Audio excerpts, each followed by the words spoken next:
So today we will discuss the last part of the 5th chapter of the Bhagavad Gita, verses 21 till 27, 29, 20. So verse 21. Om Namo Bhagavate Vasudevaya. Payaspasya saktatma vindat atmani yat sukham sabrahma yoga yuktatma sukham aksham asnute. Such a liberated person is not attracted to material sense pleasure, but is always in trance, enjoying the pleasure within. In this way, the self-realized person enjoys unlimited happiness, for he concentrates on the Supreme. So, in its natural state, the spirit soul, in pure consciousness, is full of joy and satisfied. But now we are out of contact with ourselves. But when the heart becomes pure, we come again in contact with ourselves. And we understand we have nothing to do with all this drama in this external world, thinking as though I'm the body and everything is done by material nature. And when one comes out of the forest of illusion, that's not real life. That's all a temporary entanglement. But to go inside, one must give up one attachment to the external pleasures. Otherwise, it's not possible. Because if you are attached to external pleasures, your consciousness goes out into the world and cannot go inside. By attachment, it goes out. So we must become attached to Krishna within. That Krishna is within and without, but we have to become attached to Krishna and then become purified, and then we can feel that spiritual pleasure within. So that's in the purport that Srila Prabhupada writes, spiritual realization and sex pleasure go ill together. That's not going together.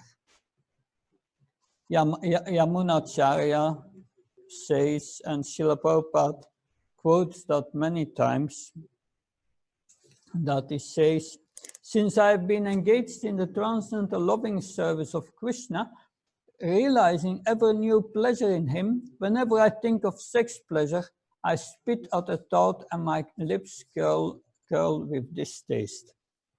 So that's clear. He has given up the lower pleasure and he experienced the higher pleasure. We see here Lord Shiva is always in meditation on Krishna within, and feels always full of pleasure, and he loses when he meditates, he loses his awareness of everything around him. He's just within. He's in Brahma Yoga or Krishna consciousness, so absorbed that loving service to the Lord that he loses his taste for material pleasure altogether. So the real pleasure lies within ourselves. So therefore, Krishna consciousness is a journey within. We can say that next, because then Lord Krishna says, "Ye samsprasyabhra dukkayana evate atyantvantakante nateshu ramate buddha." If one wants to enjoy things in this world, thinking, this is for me, that's for my enjoyment, then one gets karma. You want to enjoy, you have to pay for it in this life. You enjoy, for the amount you enjoy, you will suffer. So a devotee knows that. Enjoyment in this world is suffering. He says, I don't want that. because I'm going to suffer. I want to enjoy spiritually, give Krishna pleasure, and then I have a higher enjoyment without this karma. Because this so-called enjoyment in this world is like an addiction. Like someone drinks, it's an addiction. One drinks and next day he has a hangover, is sick, he has to vomit, very bad. But still the person thinks, now I'm bad, but yesterday I had a good time. And when the disease is over, then it's going to drink again. It's an addiction. Sense gratification is an addiction. You are used to eat too much, you will continue like that. It's very difficult to give up, because then I don't feel good. So the more one is addicted to material pleasure, the more one is entrapped in these miseries. That's what Srila Prabhupada writes in the purport. We should always remember that. So a devotee, he goes within, and he does not want the enjoyment in the external world that's for the body, which I'm not, that it doesn't give satisfaction. And the sages said, it's flickering, just for a moment. Like I said before, you eat a pizza, yes, you enjoy 5-10 minutes, and then it's over. It's flickering happiness. So this is next slide. This is the famous verse from King Rishabhadev, which Srila Prabhupada quotes in the purport. Nayam deodaya bhajam niloke kastam kamarate arate vidyuvam me tapo divyam putrikayena sattvam sutye yasmabham sakyam vanantam. So King Rishabhadev says to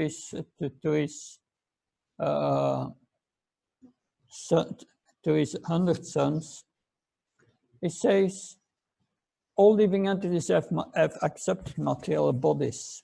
How did we accept material bodies? Because we wanted to enjoy different from Krishna. That's how we accept bodies. And by doing activities for our own enjoyment in past lives, we must suffer later. So we get bodies in the next life to suffer also. We do so-called good activities. We serve others in this world, but for selfish purposes. Yeah, you need also to take birth to get the good reactions. So those who have accepted material bodies, but one who get the human form of body, very rare. And we should not use that for the same thing as hogs, dogs, and camels use for that, for sense gratification. Sense gratification is also available for the dogs and the hogs, and the cows and the horses and so on. And the ass, the ants, the bugs, they all get sense gratification, and sex life. But of course, the King Rishabhadev makes it very graphic. He said, for dogs and hogs that eat stool, we should not do the same thing. So we should engage in penance and austerity, tapodivyam, to attain the divine position of devotional service. What are our penances and austerities? Following the 4 relative principles, of course. I think you know them all. And chanting Hare Krishna, eating prasad, that have kirtan, dancing in kirtan, hearing the Bhagavatam, Bhagavad Gita, that and so on. They worship the deity.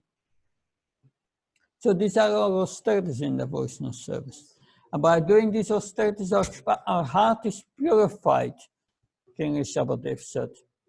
And then we attain eternal blissful life, transcendental to material happiness. It's a bliss we attain, which is eternal, never stops, where the material enjoyment is very flickering. Text 23. Saknotita vyasutam praksharir vimoksanat kam kodvam vikam suktasa sukhinara. Before giving up this present body, if one is able to tolerate the urges of the material senses and check the force of desire and anger, he is well situated and happy in this world. It's practically the same verse as the first verse of the Nectar of Instruction, Upadesamrita, Vacho Vegam Sakoda Vegam, Shiva Vegam, Udarapasta Vegam, Etam Vegam Yo Visaida Dira, Savamapinam Pritivim Nasisya. One who has learned to control the urge to speak, that we speak only about Krishna in his service, who has learned to tolerate the urges of the mind and the dictations of anger, not coming under control of them. And one who controls his tongue, his stomach and its genitals, is a Goswami, one who controls his senses, a spiritual master, and he can make disciples all over the world. That's the definition of a guru, one who controls his senses. That's not an easy position to attain in this world. Especially eating has to be controlled, it's to be balanced, not too much, not too less. If you eat too much, pressure on the stomach and the genitals, and you cannot control your sex desire. But in Srila Vishwanath Chakravarti Thakur says, he who can tolerate in this world agitation arising from lust and anger before being liberated from the body is a yogi and is happy. That's how material nature controls us. Agitation from lust, that we must tolerate it, not act upon it. Material desires, when unsatiated, generate anger, and thus the mind, eyes, and chest becomes agitated. Srila Prabhupada writes, it's not good for your health. that the whole body becomes agitated. So one must learn to tolerate that. That's the first instruction Krishna gave in Bhagavad Gita in the 2nd chapter. After he explains, Tenasmin chatate kamram chavnam charata tadyantra propter tirastatra muchati. Arjuna, your body changes from boyhood to youth to old age, but then one has to die, and you must learn to tolerate all these changes. You have to become a dhira. So many things happen in this world. In relationship, especially between man and wife, there are so many yeah,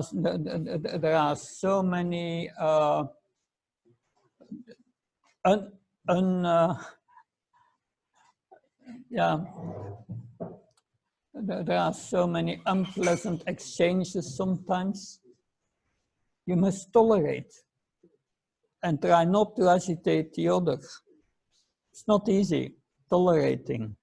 Just and always when one speaks, one should think, I should speak in such a way that I do not agitate the others. It's very important that so that there's all to do with the control over lust and anger in your mind.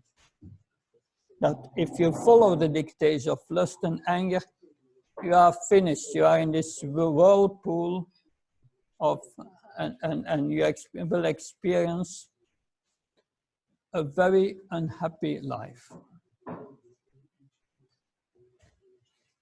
Verse 24 speaks then about the perfect mystic. Yonta Sikatarara Mastatandra Chodri Sayoga Brahman Irvanam Ramabhuta Nikachati. One whose happiness is within, who is active and rejoices within, and whose aim is inward, is actually the perfect mystic, is liberated in the Supreme. Such ultimately, and ultimately he attains the Supreme, which rejoices within. Krishna is within our heart. If our heart is pure, Krishna will reveal us. He can reveal us in our mind, even if our mind is material energy. But Krishna can use that energy to reveal him. It's not that we can demand Krishna to see Krishna. No, that will not happen. Krishna reveals by his mercy when he's pleased with the devotee. But you at least one needs to feel satisfaction within in devotional service.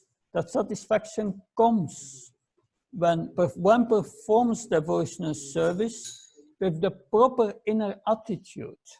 And that proper inner attitude is, I give everything to Krishna. I don't want anything in return. Krishna wants me to suffer, right. I'm using my suffering in his service. Whatever situation I have, I give everything to Krishna. And I don't want anything in return. Then Krishna gives that satisfaction in the heart. If you have motives in approaching Krishna and doing your service, and you want a happy life in this material hell, that will not help you. Then Krishna will not give you the great satisfaction. So that's the art of pure love. Pure love means I give everything to the beloved without asking something in return. And that's explained in this verse. Then one can relish this happiness from within. One feels satisfied. A liberated person enjoys by factual experience. That's a real experience. When you realize you are not this body, a spirit, soul, and you have that realization of happiness within, and you don't have attachment to everything in this world, you wake up from this dream. A dream that starts with taking birth and dying, and the rest between is all done by material nature as a reaction of our material desires in the past and our actions in our past lives. Nothing you can do, it's just the cinema that goes. But let the cinema play and don't enter into it. Don't think, this is my life, this is my wife, these are my children. You become mad in this world. Just let your attachment go. That's all temporary. We have gone to so many lifetimes with so many family members and so on, and we were attached to them in our previous life very much, and so many problems we had to go through. Where are these problems now? Where are these family members now? It's all gone. It's flickering. We need to see the broader picture. We are eternal. This is a temporary passage in one life to another, to another, to another. Let these attachments go and see everyone as a spirit soul. So that's the perfect mystic. How does such a perfect mystic, how does he behave in this world? 25. Labande Brahma Nirvanam Rishyakshini Kalmasa Shinadret Yatatmana Sarvabhuta Irterita. Those who are beyond the dualities that arise from doubts, whose minds are engaged within, who are always busy working for the welfare of all living beings, and who are free from all sins, achieve liberation in the Supreme. Srila Prabhupada writes in the purport, the suffering of humanity is due to forgetfulness of Krishna as the Supreme Proprietor and the Supreme Friend. We think we want to become the proprietor in this world of things for our enjoyment. And that's the cause of our suffering. Therefore, we forget Krishna, because if you remember Krishna, you remember that everything belongs to Krishna, and therefore for his enjoyment. Then you remember that Krishna is the doer in this world, not us, that we are the only desire. Therefore, to act to revive this consciousness with the entire human society is the highest welfare work. So, therefore, giving this original consciousness back to all living entities, the pure consciousness of the soul, which is full of bliss and joy, satiated. One feels very much saturated within inner fulfillment. So giving that to everyone is the highest welfare work. So one who has realized one's real self in relation to Krishna, he becomes a preacher. He wants to give that to everyone. If you feel this joy in yourself of self-realization, you want to give it to others. Prahlad Maharaj said in the 7th canto, and we could not discuss that in our seminar because there are so many teachings of Prahlad Maharaj. But they said he says there are great yogis in the Himalayas, and they perform yoga to attain self-realization, but they are only concerned with their own spiritual advancement and not with the spiritual advancement of others. But then Prahlad Maharaj said, now what Vijay, this verse, in this verse he says, oh my Lord Nrsingadev, I feel great spiritual bliss. I'm not interested in illusory energy. I'm not afraid of it. But I'm very much concerned with all these fools and rascals who are after Maya Sukha, who try to enjoy this world, things in this world. I'm very concerned with him. So, because Prahlad Maharaj wants to give them the process of Krishna consciousness so that they can make spiritual advancement. That 26. Kama koda vimuktanam yatinam yatta sechasham abhita brahmanirvanam vartate viditatmanam. Those who are free from anger and all material desires, who are self-realized, self-disciplined, and constantly endeavor for perfection, are assured of liberation in the Supreme in the very near future. So, one must become purified. One must become free from all these material desires. Not use one's intelligence to make calculations, to get more possessions and to get more resources to exploit in this world. There's a misuse of our intelligence that entangles us. So Srila Prabhupada writes in the purport, in the conditioned soul, the desire to enjoy the fruitive results of work is so deep-rooted that it's very difficult even for the great sages to control such desires, despite great endeavors. It's so strong because we have developed a second nature, a second habit of identifying with this body and exploit this material nature. If you look, in this world. You ask someone, what's the goal of life? They will say to enjoy. Enjoy everything in this world. Even some so-called scripture says God has created everything for man and now enjoy. But that's not a Vedic position. In some sense, it's true. The Veda says, yes, the material world is created because of the material desires of the living entity. Because we wanted to enjoy separate from Krishna. Therefore, Krishna has created us. But he created it to give us also a chance of self-realization. Therefore, if you want to become happy in this world, you will meet with frustration. And Krishna will give you the frustration and frustration again and again until you give up the faulty inner attitude of thinking this is mine and for my enjoyment, forgetting that everything comes from Krishna. Krishna created everything. Nobody can create, scientists cannot create a seed from which a tree grows. It's not possible. They cannot create sand. No, everything is provided by nature, and nature comes from God. It's come from Krishna.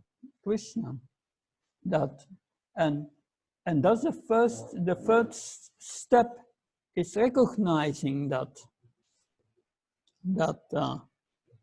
like I said, as a Christian, I prayed before every meal, thank you, God, for this meal. That is an appreciation of saying, yes, this is coming from God. And because it's coming from God, we offer it to him. That our food we offer to Krishna. We not just enjoy it. We give enjoyment for Krishna first. We prepare it very nicely for him. By offering it, it becomes spiritualized. And then you take spiritual food and you don't get the karma. And you become purified by that food.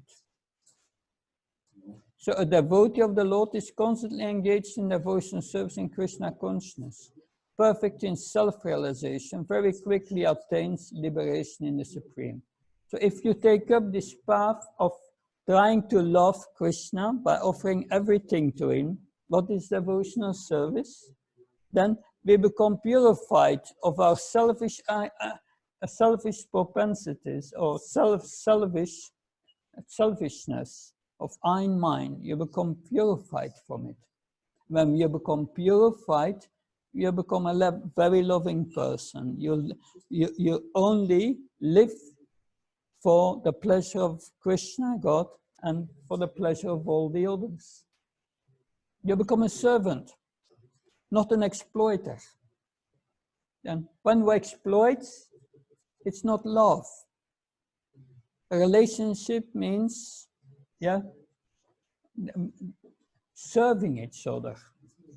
Not give and take, that's business, that's not love, Prahlad Maharaj said. That when Lord Nrsingadev proposed him, that I want to give you any benediction, ask me whatever you want. Prahlad Maharaj said, I don't want any benediction. The only benediction I want is that I can always engage in your service. You are my eternal master, I'm your eternal servant. And that's our relationship, and I feel completely satisfied with it. Then, on the next picture, we see a turtle that is because Srila Prabhupada gives in the purport of this verse an analogy of this tortoise that and in that analogy he shows that if we serve Krishna selflessly, Krishna takes care of us. He takes care of our spiritual advancement also. He says, the Paramatma indeed serves such persons. Paramatma in all respect attends upon those persons who endeavor in this way. So it means Krishna in the heart, as a super soul, will take care of his devotee. In what way? Like a fish nourishes its offspring by seeing, a turtle by meditation, and the birds by touch. I nourish my devotees with similar affection. So Krishna says, you engage in devotional service, and I will make arrangements for the devotee to make spiritual advancement. I may give my devotee frustration because he's too attached to something. So I will help him to give it up, to give up the attachment. Or Krishna may give us inner satisfaction when we do something really selfless. And he encourages us. He guides us from within. And sometimes we do the wrong thing, but within we feel, yes, I did the wrong thing. Now I have to improve. That's also Krishna guiding us. Next slide. Now, at the end of this chapter, Krishna will give, he will give a preview of, or a summary of the next chapter already. The next chapter is about yoga. We will discuss that next week. So how to practice this astanga-yoga is summarized herein. I will read it. Sparsankritva bayam sakshusai vantare prabhuvo pranapana samakritya nasabhyanta racharina yatendriyamano mudir munyamoksha parayanam vigatashvayakodo yasda mukta evasham. Shutting out all external objects, keeping the eyes and vision between the two eyebrows, suspending the inward and outward breaths within the nostrils, and thus controlling the mind, senses, and intelligence, the transcendentalist aiming at liberation becomes free from desire, fear, and anger.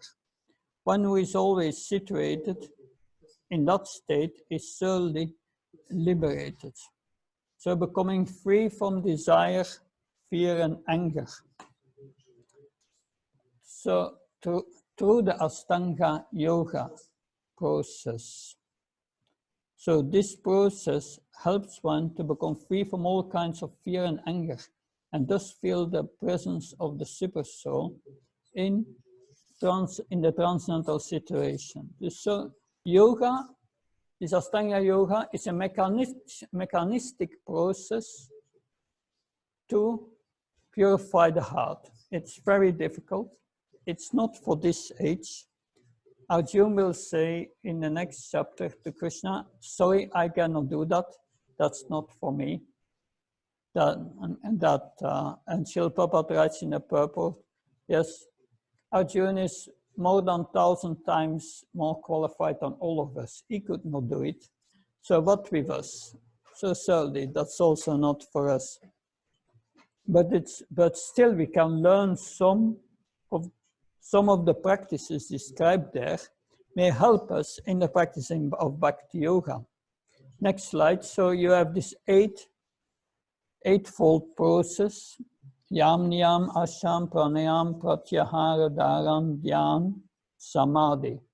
First Yam, following rules and regulations. We are following also, it's following regulations. Regulations is things not to do. Things not to do. Yam is not. And which things are we not doing? We are not engaging in illicit sex.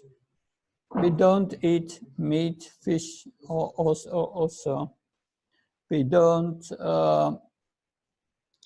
we are clean always, that we don't take intoxication. So these are the rules we have to follow, and also the astanga-yoga, yogi. If that is not followed, this yoga is just a farce. We don't yoga just for health. Maybe beneficial for health to a certain extent, but that's not the purpose of doing yoga. And niyam means following rules, things to do.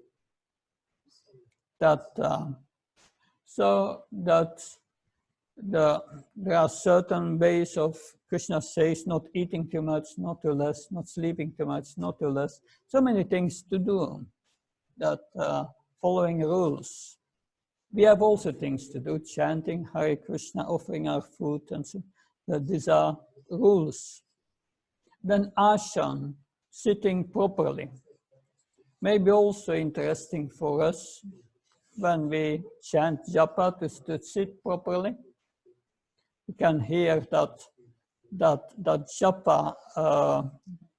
japa recording of Srila Prabhupada, and he's chanting Hare Krishna, Krishna Krishna, Hare Hare, Rama Rama, Rama Rama, Rama Hare. Sit properly. So suddenly he says, sit properly. You know? So it's good to sit properly. And then when you can sit properly, then our yoga teacher can say that's a whole thing, to teach someone to sit properly. I still cannot do it, sorry, but I try my best. And then pranayama, you must breathing exercises. That breathing exercises helps to cleanse the mind. If you are upset by something, to breathe through pranayama, you will calm down. So that's, take a deep breath, they say. And then pratyahara, get out all sense objects, go internal. That pratyahara means completely going internal. Like one who is absorbed really in chanting, he loses contact with the external world so deeply, deeply in the chanting. And when you are so deeply in the chanting,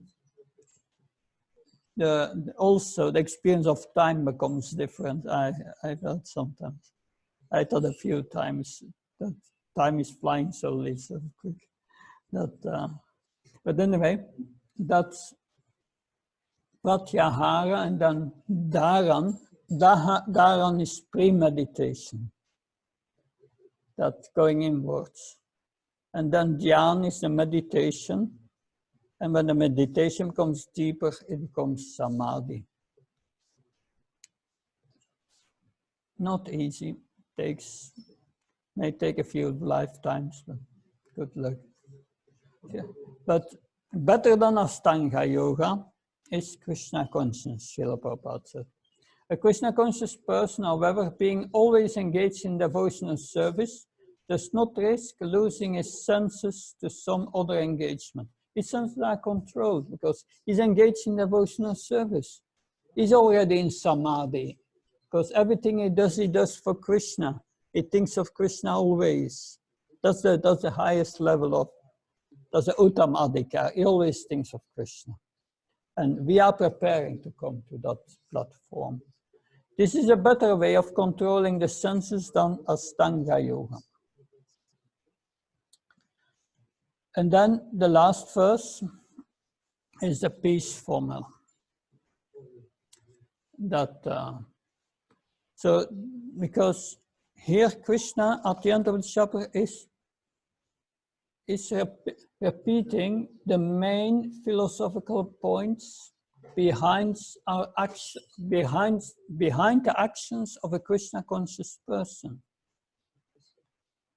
He must know that a Krishna conscious person knows that everything belongs to Krishna, because he's the proprietor of everything, he's the enjoyer. But he realizes also is my best friend, is in my heart. And I take one step towards him, and he takes 10 steps towards me to help me. So Bhoktaram, Sagatarpasam, Sarvalokamashvaram, Surdam, Sarvabhutam, Khatramam, something Richati. So it says, Bhoktaram, Sagatarpasam, I'm the enjoyer of all sacrifices. In previous chapters and this chapter, Krishna has said, one must do all one activities as a sacrifice for Krishna. And Krishna says, I'm the enjoyer of these sacrifices. Why? Sarvaloka Maishvaram. I'm the proprietor of everything. He's the proprietor of our bodies, of our soul. We are a part of Krishna. That we belong all to Krishna. So we are meant to give him enjoyment, spiritual enjoyment. Give him spiritual enjoyment, and he gives us spiritual energy by which we are connected with him. And we become full of bliss. And the spirit soul needs that, because the spiritual soul is so small and it tends to be covered by the material energy. But if we are connected with the source, it cannot cover us. And so, Sarvalokmashvaram, Surdam, Sarvabhutanam. And I'm the friend of all living entities. Krishna loves us. That, well, one may think, I'm suffering. Why? And Krishna loves me. How is it?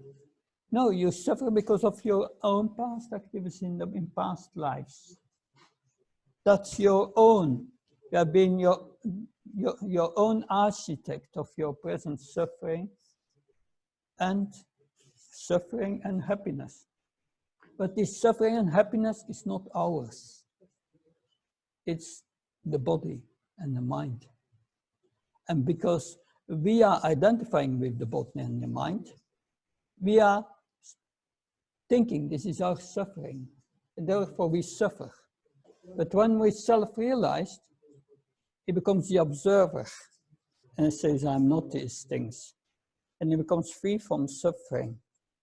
That's of course a higher realization, but that realization will come to Krishna consciousness. That in fact, we are not suffering. We are suffering because when we identify with the body. But we are used to identify with the body during so many lifetimes. And it became a second habit. And because of this attachment to the body, it's very difficult to get rid.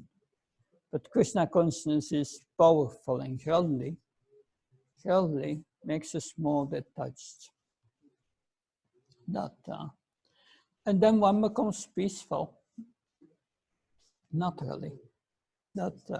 One understands, I'm not going to try to become happy in this world. That's not possible. Happiness starts when you stop trying to become happy in this world and engage in devotion service. With the understanding of these 2 points, Krishna is the source of everything, and he should be our object of love. And then spiritual peace, and then later bliss and joy one will feel within the heart. So thank you very much. This was the end of the 5th chapter. Any questions? Yes? There is one question regarding the current protest against the government, and it's related with the participation of some devotees. So, according to Shastra and Guru, how exactly we need to act?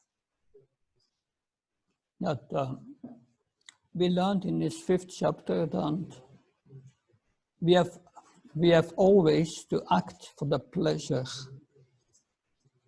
of the Supreme Lord. The pleasure of the Supreme Lord means for the pleasure of the spiritual master. For benefiting Srila Prabhupada's mission. So that is the point. Usually devotees engage only in activities which are related to their own service and the service of the Guru, and not to anything else. That if you do something else, then you will become entangled in it, in this world. So the question may arise, because there are so many issues going on, so many things you can keep your consciousness in. It's all dangerous. We put our consciousness only in things that are recommended in this by the scriptures or our authorities, and which are needed for our service. You have so many things. This devotee does that and that and this and that. But if it's not our service, keep out of it. And if devotees start to speak to you about these things, you tell them, thank you, I have to go now. Don't hear all these things. That's not good. But that does not mean that we see some senior devotees doing certain things and we judge, oh, that's not related to Srila Prabhupada's mission. And we judge them. It's very dangerous to judge senior devotees. They may have a reason to do these things, which we don't know. So we have to be careful with judging senior devotees. That it's not that I see my Guru Maharaj going into a liquor shop that is going to drink liquor. He may have some business in the shop. So younger devotees should not judge elder devotees, senior devotees on that. They take better the position, I don't understand it, keep out of it. And that's best for your spiritual life. We have to see everything according to time, place, and circumstances. But that's a very important rule is don't go into things when it's not your service. Don't go in other problems. You have already problems yourself to deal with. Yeah. Our main problem is getting out of this world and develop love for Krishna. I hope this helps. Something else?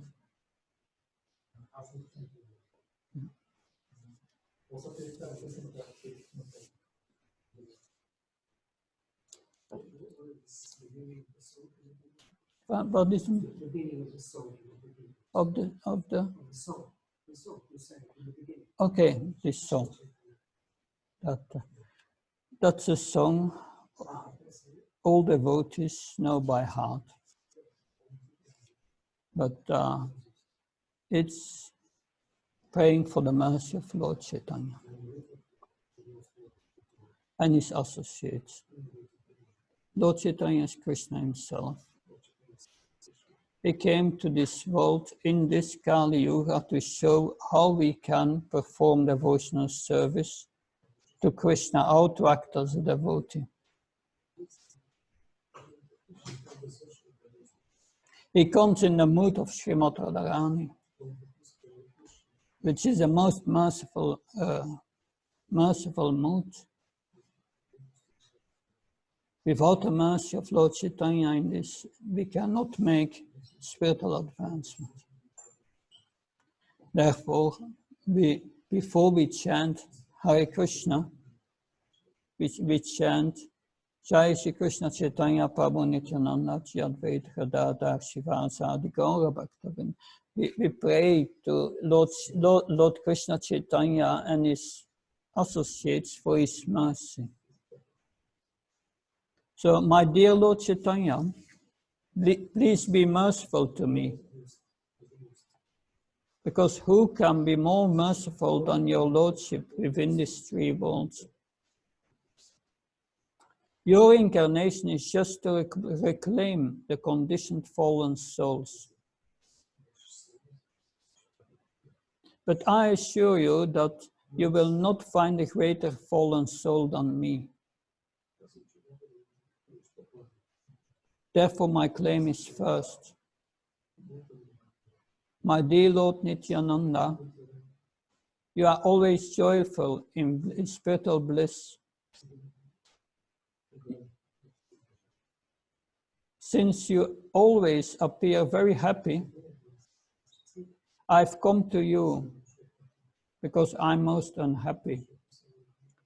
If you kindly put your glance over me, then I may also become happy.